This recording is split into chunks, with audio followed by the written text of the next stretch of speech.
¿Qué tal, estimado auditorio? Estamos en una nueva edición de Cuestionario por Ciudad y en la semana de hoy tenemos un tema sumamente interesante y muy pertinente para el escenario político mexicano y también puede repercutir en el escenario internacional. Hay que recordar que al día de hoy estamos en plena campaña. Ahora sí empezaron las campañas para alcaldías, diputaciones locales, federales y gubernaturas, así como un senador. Es un escenario muy tenso y muy complicado para México y las decisiones que se toman en Palacio Nacional y en San Lázaro, así como en el Senado, no quedan desapercibidas. Es por eso que la semana pasada nos encontramos con una nota que fue sumamente controvertida, que causó mucha polémica entre los legisladores y específicamente entre los constitucionalistas, aquellos estudiosos del derecho que se dedican a interpretar la Constitución y lo que ella menciona. Para el programa de hoy y para hablar sobre estos temas, me acompaña Ale Ruiz, de la licenciatura en Derecho, y también nos acompaña para darle una perspectiva más económica, que nos abre un poquito los números y lo que significa en el impacto de la economía en el país. Me acompaña mi estimado Mario, de la licenciatura en Economía. Yo soy Antonio, estudio Relaciones Internacionales y Ciencia Política y empezamos con esto. Me gustaría comenzar contigo preguntándote qué sucede con Arturo Saldívar, quién es, qué pasó con él, por qué todo el mundo está hablando ahorita de él y qué es lo que sucede en esta controversia sobre la Constitución. Un gusto estar con ustedes. Y el pasado 16 de abril se encontraba en pleno y se discutían los diversos ordenamientos judiciales derivados de la nueva reforma de la Ley Orgánica del Poder Judicial. Y bueno, se debatían el paquete de reformas secundarias, es decir, todas estas leyes que se hacen para cumplir esta reforma. Y dentro de este paquete se encuentra el artículo 13 transitorio. Un artículo transitorio es básicamente disposiciones destinadas a regir situaciones temporales, o sea que no son existentes con anterioridad a la fecha y sirven solo para un plazo temporal, ¿no? Y bueno, dentro de estos artículos se encuentra el artículo 13 transitorio y bueno, lo que se dice o básicamente se dicen dos cosas fundamentalmente. Por un lado, que el periodo de designación del presidente de la Suprema Corte de la Justicia de la Nación, o sea, en este caso Arturo Saldívar, no va a ser de 4 años como se menciona en la Constitución en el artículo 97, y por otro lado también se busca o se pretende alterar y aumentar la designación de los consejeros de la Judicatura Federal, que igual en vez de ser 4 años serían 6 años, estipulado en la Constitución en el artículo 100, ¿no? Y bueno, lo que la oposición menciona es que dicho artículo no se encontraba o no se dio a conocer con anterioridad y que pues sí, básicamente que no estaban al tanto de eso. Ale, y algo que preocupa de esto es que muchos senadores de la oposición votaron a favor de esta reforma sin haber, yo creo que leído o estudiado bien lo que decía este transitorio. Y curioso, porque normalmente los transitorios sí afectan el contenido de la ley como tal, pero no de la manera que lo hace este específicamente, porque como bien mencionas en la Constitución, pues dice en el artículo 97, si no me equivoco, que el presidente de la Suprema Corte estará por un periodo de 4 años, reelegible, no consecutivamente las veces que sean. Un presidente, bueno, no un presidente exclusivamente, sino un ministro de la Suprema Corte, está en un periodo de 15 años. Son 15 años el periodo que sirve como ministro, después pasa a ser ministro en retiro, pero nunca hemos visto que un ministro que sea presidente de la Corte lo sea 2 veces en su periodo como ministro. Vimos cómo anteriormente pues estaba Luis María Aguilar, que ahora pasa a ser un ministro únicamente de la Suprema Corte, y ya no es ministro presidente, y ahora el presidente de la Suprema Corte, Arturo Saldívar, que si no me equivoco entró en 2019 como presidente sustituyendo a Luis María Aguilar, tenía su periodo estipulado hasta 2022, terminaría su periodo en 2022 2023 y 2024, pues sería otro ministro. No sabemos cuál, podría ser cualquiera de los 15, pero cualquiera de los 11, disculpen, que están en la corte, pero no había alguien que sonara todavía. Algo interesante, Ale, que mencionas, y me gustaría ahorita comentarlo contigo, Mario, es que parece ser una casualidad, pero el presidente Arturo Saldívar de la Suprema Corte y el presidente de la República, Andrés Manuel López Obrador, parecen llevarse bastante bien, parecen entenderse en la forma en que interpretan el rumbo que tiene que tomar el país, el presidente ejecutándolo desde su posición del Poder Ejecutivo y el presidente de la Suprema Corte juzgando, interpretando la constitucionalidad o no de las leyes que pasa el Congreso y que firma el presidente. Habiendo dicho eso, Mario, la Suprema Corte ahorita tiene en el horno muchas leyes que son importantísimas para el futuro, no solamente económico del país, pero también en sus relaciones internacionales y en lo político, Mario.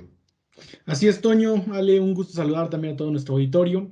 Pues como bien dices, Toño, el tema de la Suprema Corte y lo que está pasando es un tema preocupante.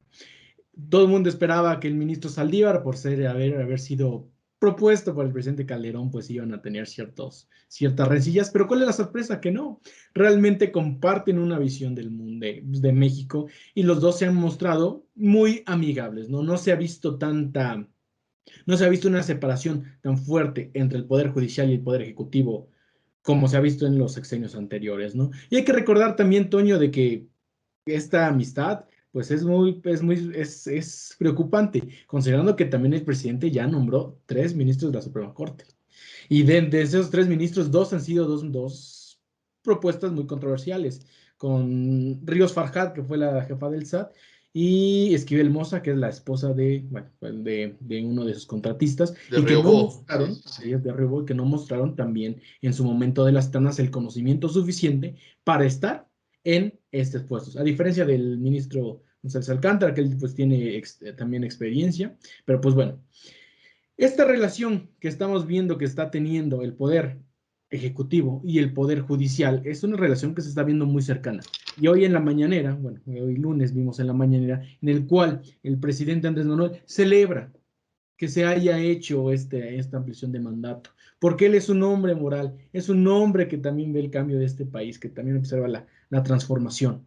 Pero como bien dice Toño, dentro del poder judicial están cuestiones a revisar muy importantes para el futuro político y económico del país, dentro de cuáles la ley de hidrocarburos y el padrón de uso de telefonía celular. Ya la ley de la industria eléctrica, afortunadamente una rama del Poder Judicial de la Federación, la votó, la canceló por todo lo que incluía de que era una práctica al final que venía a ampliar el monopolio estatal que iba a ser la Comisión Federal de Electricidad. Ahora llega la ley de hidrocarburos, que también fue una ley que se aplicó fast track, que pasó sin menor discusión, que gracias a las mayorías en ambas cámaras, pues pasó con muy pocas modificaciones, llegan y ahorita está estancada otra vez en el Poder Judicial. Y de la misma forma, esta ley pone en riesgo acuerdos internacionales en materia de que vamos a ir disminuyendo un poco el uso de combustibles fósiles, vamos a ir promoviendo energías renovables, también para la parte del consumo, también la parte de la inversión privada en sector estratégico, que en este caso es el petróleo, donde Pemex, sabemos, hay que decirlo, Pemex es la paraestatal y la empresa petrolera más endeudada, con la nómina más grande y la más ineficiente del mundo. Y llega la ley de hidrocarburos que le empieza a dar más poder, les empieza a dar más responsabilidad, y eso es algo que no puede hacer, y lo peor, le quita la participación a los privados. Dentro de muchas cosas que se cuestionaron cuando en su momento, que fue la reforma energética, fue de que se estaba privatizando el petróleo, pero realmente hay que cuestionarnos. ¿Pemex es lo que queremos que sea Pemex? Realmente sí hay una competencia actualmente que permite ver una distinción de los precios en materia de las gasolinas. Y hay que verlo, tenemos que ver cómo está la inflación subyacente, mi querido Toño, Ale y nuestro público. La inflación subyacente que viene relacionada al tema de energéticos se ha disparado. Tenemos desde el trimestre pasado a el trimestre actual un aumento vamos a redondearlo en general, de un 30%, el aumento del precio de los energéticos, que es gas y gasolinas. Y lo estamos viendo. Y el gas LP es el que está impactando principalmente. El presidente llega y dice, no, es que no ha aumentado en términos reales. Discúlpeme, pero sí ha aumentado en términos reales. Si vemos los grados de inflación que tenemos, un 4.64% de inflación, más la inflación subyacente que le hemos de tener en un aproximadamente, ahorita no tengo el dato, pero bajo de buen cubero, es como un 8, un 6%, vemos que estamos teniendo un problema inflacionario que viene derivado de unas de malas decisiones de política fiscal y política en materia de energía. Y si estamos continuando con estas energías y la Suprema Corte no ve que está mal estas cosas por esta amistad que está teniendo, vamos a tener un peligro. Y la presión va a venir del extranjero específicamente sobre esta parte. Entonces yo sí veo riesgoso esta ampliación de mandato. También ya como nos dijo Ale, es anticonstitucional. O sea, aquí yo no creo que Ale nos podría decir un poco más, también Toño, que son expertos en estos temas, de si realmente pesa más un artículo transitorio o lo que dice la Constitución. O sea, llega el senador Bolaños Cacho, un senador que hay que tenerlo en cuenta, y pone el artículo y qué pasa con la Constitución. Yo creo que ahí Ale y tú, Toño, nos podrían decir un poco más de qué representa esto.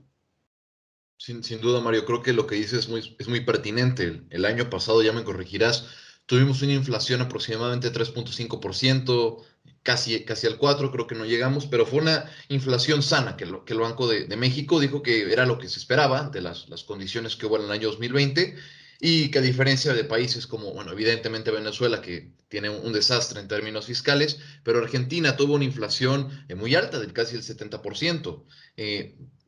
Si nos comparamos en la región, tuvimos una inflación, se podría decir, manejable, que no asusta a nadie y podemos controlarla, pero como bien mencionas, este último trimestre fue el de inflación más alta que habíamos tenido en los últimos 21 o 27 trimestres, no recuerdo exactamente, pero sí era algo de alarmarse, era un indicio, un síntoma de que se estaban haciendo algunas cosas de manera mal, se estaban haciendo de manera ineficiente en términos fiscales y dentro también habrá que discutirlo después cuando el presidente ya nos anuncie cómo va a querer su reforma fiscal, porque ya dijo que la va a hacer en algún momento. Pero retomando el tema del arbitraje internacional y lo violatorio y cómo nos puede afectar en este sentido, aquí me pongo la capa de internacionalista. Yo creo que no podemos meterle más presión al tema de Estados Unidos y el TEMEC. De por sí, la administración de Joe Biden apenas entró en enero. La relación con López Obrador no ha dejado de ser áspera. No hemos encontrado un punto de acuerdo en muchas materias, entre las cuales se encuentra el tema energético. Hay que recordar que un número importante de congresistas de Estados Unidos, cuando México pasa, como ya bien mencionó Mario, la reforma a la ley de la industria eléctrica que ya fue suspendida por un juez, que también hablamos de lo que significó y de cómo el presidente también se fue a atacar a este juez y a mencionar que servía a un grupo de intereses que estaban antes en el gobierno de la época neoliberal. Ya sabemos cómo va ese discurso, en parte, cuando se trata de descalificar a un actor, se le cataloga como neoliberal y con eso ya se le sataniza, se podríamos decir. Pero bueno, retomando el punto, un grupo de congresistas de Estados Unidos mandaron una carta a la vicepresidenta y al presidente de Estados Unidos, mostrando su inconformidad ante las medidas en materia energética que estaba tomando el presidente. No solo porque es violatorio de lo que está estipulado en el TEMEC, y hay que recordar que pues, lo que diga el TEMEC es vinculante, se tiene que acatar por los 3 países. No podemos zafarnos y decir que soberanía energética, a ver cómo le hacen, ¿no? Tenemos que cumplir. Y también en el tema de transición a energías limpias. Parece que la agenda del presidente en este tema es completamente contraria a lo que México demanda, a lo que demanda el país en tema de una transición a energías más limpias. No solamente porque a largo plazo son mucho más baratas y como bien menciona Mario, ha crecido el precio de la gasolina, que el presidente dijo que no iba a subir ya. Claro, el presidente no controla los precios internacionales del petróleo, pero sí puede controlar las finanzas de la paraestatal que es Pemex, que eso es otro tema completamente aparte que podremos tardar mucho discutiendo, pero también la luz ha subido y también el gas LP, como bien dijo Mario. El tema aquí es que me preocupa y veo sumamente curioso, no es la palabra que quiero utilizar, pero sí es sumamente preocupante que donde cae la responsabilidad de decidir sobre estas acciones, pues ahora sea una corte que va a estar con 6 años, va a terminar el ministro Saldívar Lelo de la Rea el 30 de noviembre de 2024, un día antes de que el presidente López Obrador deje de ser presidente de México. Entonces prácticamente se estarán despidiendo al mismo tiempo, pero me parece que esta corte tiene que establecer una clara división de poderes. No me gustaría ver esta corte siendo sumamente condescendiente con lo que diga y haga el presidente de la República. Ya decía Mario muy bien, AMLO ni siquiera va a la mitad de su gobierno y ya nombró a 3 ministros de la corte: al ministro González Alcántara Carrancá, a la ministra Esquivel Moussa y a la ministra Ríos Farjat. Hay que recordar que presidentes como Peña Nieto solo pudieron nombrar a 3 en toda su administración. Felipe Calderón igual, 3, pero en toda su administración. Entonces, vemos cómo puede, como se diría en Estados Unidos, empacar la corte, llenar la corte de ministros que son o que asimilan sus ideas o una visión que puede que sea difícil que voten en contra. Y aquí, Ale, quiero ir contigo para platicar qué significa esto como precedente. Ya mencionaba Mario que es extraño que un transitorio pues tenga la capacidad de invalidar lo que diga un artículo de la Constitución, uno de los 136 artículos, el 97 específicamente. El senador Damián Cepeda decía que en este caso, pues, se podría hasta cambiar el término presidencial por un transitorio. ¿Qué significa esto como un antes y un después en la manera que podemos jugar con los términos de los mandatarios? Bueno, es cierto que ninguna ley orgánica secundaria transitoria está encima de la Constitución y pues es obvio que el periodo del presidente de la Corte debería ser interrogable. Y bueno, es una ley o un artículo transitorio que atenta contra todas las garantías de independencia judicial. Y bueno, como lo menciona, no es el primer intento de tener un alcance más profundo en la Constitución. Como lo vemos, se ve en la ley de la industria eléctrica y en otras ocasiones, y se corre el riesgo de que la Constitución se vuelva ley muerta, ¿no? Y siendo que está mandando un mensaje muy preocupante y que nos va a decir que Morena está tratando de incidir y alterar en los nombramientos del Poder Judicial. Y pues, nuevamente eso todo es muy preocupante. Lo que se podría responder en esta ocasión o la forma de impugnar dicha acción es con una acción inconstitucional, pero el problema con esto es de que se resolvería en el propio pleno de la Suprema Corte de la Justicia de la Nación. Esto implicaría que el ministro Saldívar tendría un claro conflicto de intereses porque sería juez y parte, porque por un lado sería evidentemente beneficiado con esta reforma, pero al mismo tiempo tendrá que considerar si realmente es constitucional, que claramente no lo es. Y pues sí, lo que preocupa mucho es de que se vuelva letra muerta la Constitución. Se ha visto en muchos casos, como con el Tren Maya, que se va a hacer porque se va a hacer. Y en cuanto otra forma de impugnar esto sería un amparo. El problema es que los amparos solo benefician a las personas que lo presentan, por así decirlo, no tendría efectos generales. Y en este sentido sí creo que sería un poco complicado porque se necesita un efecto más grande para revertir todos los hechos, ¿no? Y bueno, también se menciona que se puede llegar a instancias internacionales, como lo menciona el senador Dante, pero pues uno de los requisitos para llegar a la jurisdicción interamericana es que se deben de agotar todos los recursos previos, o sea, acciones inconstitucionales, el amparo, etcétera. Y pues lo más probable es de que una vez, si es que llega a la Corte Interamericana, es que se haga una investigación, después se saquen conclusiones y pues la resolución se dicte mucho después del 2024. Entonces no habría realmente una condena al Estado mexicano. Claro, coincido contigo, Ale. va a ser complicado que Saldívar no quiera estar otros 2 años en una posición de tanto poder como es el presidente de la Suprema Corte. Y haciendo un pequeño ejercicio de política comparada para quienes nos sintonizan, en Estados Unidos es muy común que sepamos la ideología de los ministros de la Corte, de la Supreme Court. Sabemos que algunos son conservadores, otros liberales, muchos son muy comprensivos o apoyan mucho a presidentes demócratas, otros a republicanos. Aquí en México no era así. Siempre vimos a una Suprema Corte muy apartidista. Esto es lo que preocupa, ¿no? Que ahora los ministros de la Corte tengan una visión ideológica o una visión para fallar sumamente partidista, no apartidista e imparcial, que sean parciales en la forma de juzgar. Creo que una probadita o un pequeño experimento de lo que podía ser en ese sexenio las decisiones de la Corte, lo vimos en el tema, no sé si recuerden, de el juicio a los expresidentes, de cómo se iba a pasar esta especie de plebiscito o esta especie de consulta popular, no quedó muy claro, en el cual se le iba a preguntar a la gente si quería enjuiciar a Salinas, a Cedillo, a Fox, a Calderón y a Peña Nieto, o sea, el paquete completo.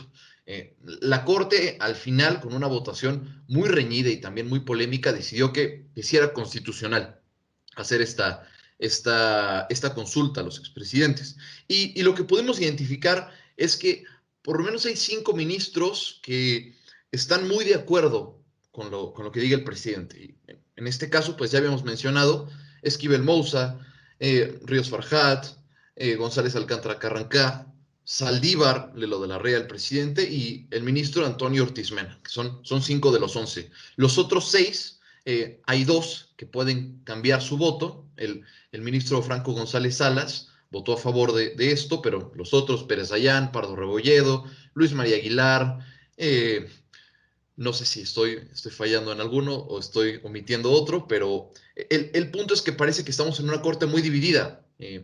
Podremos ver qué sucede desde una óptica personal. Dudo que vaya a llegar pronto esto a una corte de nivel internacional. Dudo que la Comisión Interamericana lo mande a la corte a San José, Costa Rica pronto. Y esto implica muchas cosas, porque si bien la decisión de la Corte Interamericana de Derechos Humanos tendría que ser vinculante, porque la ley se establece que todas las decisiones de la Corte Interamericana de Derechos Humanos son vinculantes para México, lo dijo la misma Suprema Corte, pero al final yo creo que pesa más la voluntad del presidente, o eso parece, que si el presidente dice va, va, porque él tiene toda la capacidad institucional para hacer que las cosas sucedan. Es como en el siglo XIX, cuando a Andrew Jackson, la Suprema Corte de Estados Unidos le revocó alguna acción que quería tomar y les dijo, pues yo tengo un ejército para hacer que eso suceda. El presidente López Obrador no ha utilizado el ejército y esperemos que no utilice el ejército para hacer que las cosas sucedan, pero sí cuenta con toda la legitimidad y el apoyo para hacer lo que su agenda quiera, lo cual no necesariamente va con la agenda de México. Y Mario, para ir cerrando y sacar algunas conclusiones de esto, ¿qué nos espera en el tema de la separación de poderes y la independencia del Poder Judicial? ¿Qué tanto va a aguantar los embistes el Poder Judicial del presidente López Obrador? Mira, Toño, de entrada, lo voy a decir, estoy preocupado. Yo sí estoy preocupado. La independencia judicial se está atacando. Y no vamos a decir el partido, vamos a decir un movimiento. La Cuarta Transformación viene con todo. Y literalmente sí está viniendo con todo. Si de por sí ya tiene las cámaras, ahorita está bajo asedio el Poder Judicial. Pero discúlpame, Toño, pero yo sí veo esta acción algo peligroso. Creo que López Obrador es tan amante de Benito Juárez que de seguro no dudaría en hacerle modificaciones a la Constitución o promulgar algo por el estilo, o en una de esas hasta extender su mandato, ¿no? Pero yo sí estoy preocupado por lo que veo. ¿Qué estamos viendo? Nosotros como jóvenes, pues, del 2000 para la fecha que nos ha tocado vivir, tener la experiencia, no hemos conocido lo que es vivir en un estado como en el viejo PRI, donde todo el poder estaba centralizado y se hacía lo que dictaba el presidente. La verdad no nos tocó, a los jóvenes no nos ha tocado. Nosotros hemos conocido un país donde ha existido la alternancia, donde ha existido la variedad, ¿no? Y ahorita nos estamos dirigiendo hacia lo que ya no estaba, a lo que se le había conquistado en estos últimos 30 años. Vemos que a todos los jugadores que estén en contra de la cuarta transformación se les está atacando. ¿Qué pasó con el INE la semana pasada? ¿Qué pasó con que ahorita se está también ahí en la Cámara Baja, se está cocinando un juicio político contra Lorenzo Córdoba y Ciro Murayama? Yo sí estoy preocupado, Toño, porque si no se hace como lo dicta el presidente y la cuarta transformación, se está mal y se le ocupa todo el aparato del Estado, ya se está haciendo un uso del aparato estatal para ir sobre esos jugadores, para ir sobre esos y empezar a suprimir ciertas personas que no se quieran alinear a la cuarta transformación. Y esto es muy preocupante. ¿Por qué? Porque te digo, nosotros como jóvenes no tenemos que permitir que esto continúe. Nosotros vivimos en un país donde ha existido la alternancia, donde podemos nosotros ejercer ciertas libertades, donde nosotros podemos expresarnos. Y este tipo de situaciones empiezan a minar y a poner en riesgo las cosas que nosotros teníamos. Nosotros ya, o sea, es muy peligroso ahorita iniciar y ser permisivos con este tipo de cosas, porque se está tenteando ahora sí que como dicen, están probando qué tan caliente está el fuego. Principalmente quien le ha jugado bastante esa carta ha sido Monreal, con el Banco de México, con un montón de cosas. Y se están yendo sobre institutos autónomos, sobre otros poderes, sobre las cámaras, sobre candidatos, con tal de consolidar un movimiento que no tiene ni pies ni cabeza, que ya no está adecuado a este nuevo modelo de globalización, de este modelo de integración global. O sea, ya no. O sea, estamos viviendo un viaje al pasado en vez de estar viendo hacia el futuro, que es lo ideal que haga un gobierno. Y el problema es que se está minando todo para concentrar el poder. Y se está concentrando el poder en Palacio Nacional. Y se está haciendo lo que dice el presidente. Yo así lo estoy viendo. Esa es mi opinión personal. Y creo que a mí me parece muy peligroso lo que está pasando en este país. Y más peligroso si nosotros dejamos y si no actuamos en consecuencia y si no empezamos a ejercer, a cuestionar. Porque hasta eso dentro de Morena también tenemos parte de personajes que están en contra. Pero ojo, han sido personajes que han sido conocidos por su trayectoria política, como Muñoz Ledo, como Pablo Gómez. O sea, sí me parece algo preocupante que no se está viendo esa independencia y se me está viendo algo preocupante que se está atacando a algo que le ha costado a México construir. Y López Obrador fue una de las principales personas que en su momento las estuvo exigiendo. Y ahora que tiene el poder, está pidiendo su supresión. Me parece peligroso. Y hay que tener cuidado con el Banco de México. Yo como un economista lo veo, y Banco de México también suenan pasos en la azotea. Ya van 2 veces que se ha intentado ir sobre ellos. Una por el diputado Benjamín en su momento y por Monreal. Entonces, yo creo que no hay que estar vigilantes, ya hay que estar pensando qué está pasando y hay que empezar a cuestionar al poder. Claro, claro, Mario, esta famosa ley Banjico, donde tendríamos que comprar todos los dólares excedentes y incurrir eventualmente en algún tipo de lavado de dinero según el Gafi. Entonces, sí, sin duda, yo creo que queda vigente lo que dijo el presidente alguna vez, o estás conmigo o estás contra mí. Y parece que es algo que se ha aplicado, parece que ha sido su mantra de gobierno. Cualquier voz que sea disidente, y no importa el sector, Mario, Ale, académicos, mismos opositores de otros partidos, organizaciones de la sociedad civil, periodistas. Yo creo que en este sexenio no se ha atacado más a alguien que como Carlos Loret de Mola o a la misma agencia de noticias Latinus.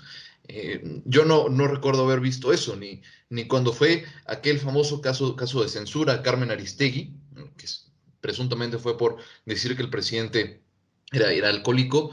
Yo no recuerdo un ataque tan constante y tan intenso hacia un periodista. Yo creo que eso ya en otros países se vería pésimo, pero me parece que en México se le aplaude a quien hace eso. Pero, Ale, una reflexión final. ¿Qué tan peligroso es seguir otros 3 años con ese discurso? ¿Estás conmigo? ¿Estás contra mí? ¿Por qué ver los extremos nada más? ¿Por qué no ver una escala de grises?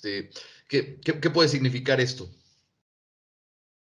Bueno, yo de igual manera creo que está mandando un mensaje preocupante, alarmante, y que la polarización, pues, actualmente en la política definitivamente beneficia a muchos políticos, ¿no? Y bueno, esta reforma, claro, bueno, refleja, ¿no?, el poder que tiene, o el poder que podría llegar a tener la Cuarta Transformación, y también refleja lo fácil, bueno, no fácil, pero bueno, sí, lo fácil que puede llegar a ser que la división de poderes ya no sea una división, sino que todo sea controlado bajo una persona. Y quiero invitar al público y a todos que se informen, que una cosa es comentar entre nosotros, estar en desacuerdo, y otra es tomar acciones, que se informen, que sepan, que salgan a votar en junio, y porque también está un poco en nosotros decidir a dónde va el país. Claro, estoy de acuerdo contigo, Ale. Yo creo que nuestra generación, aquellos que nacimos en el año 2000 o posterior, también dejémoslo desde el 97, porque fue cuando fue la transición, digamos, que empezó la transición a la democracia, así se le conoce históricamente en el IFE de Goldenberg, cuando vimos a Alberto Castillo, Fernández de Ceballos, Luis H. Álvarez, estos, el mismo López Obrador eventualmente, quienes fueron los constructores del México democrático, los constructores que permitieron que por lo menos desde el año 2000 hayamos tenido gobiernos ya de 3 partidos, de Acción Nacional, del PRI, una nueva vez, y de ahora de Morena. Eso el siglo pasado hubiera sido impensable. Entonces, yo creo que esto es algo sumamente importante, que es nuestro deber como ciudadanos proteger y construir la democracia. Claramente desde aquí, desde Cuestioné y desde TV Lab, no tenemos una preferencia partidista. Los invitamos claramente a que cumplan este deber cívico de ir a votar, lo cual es sumamente importante, sea por quien sea, pero votar es importante, y también tener en consideración hacia dónde va el rumbo del país, dónde nos vemos, con qué instituciones, con qué tipo de instituciones también. Creo que es muy importante eso.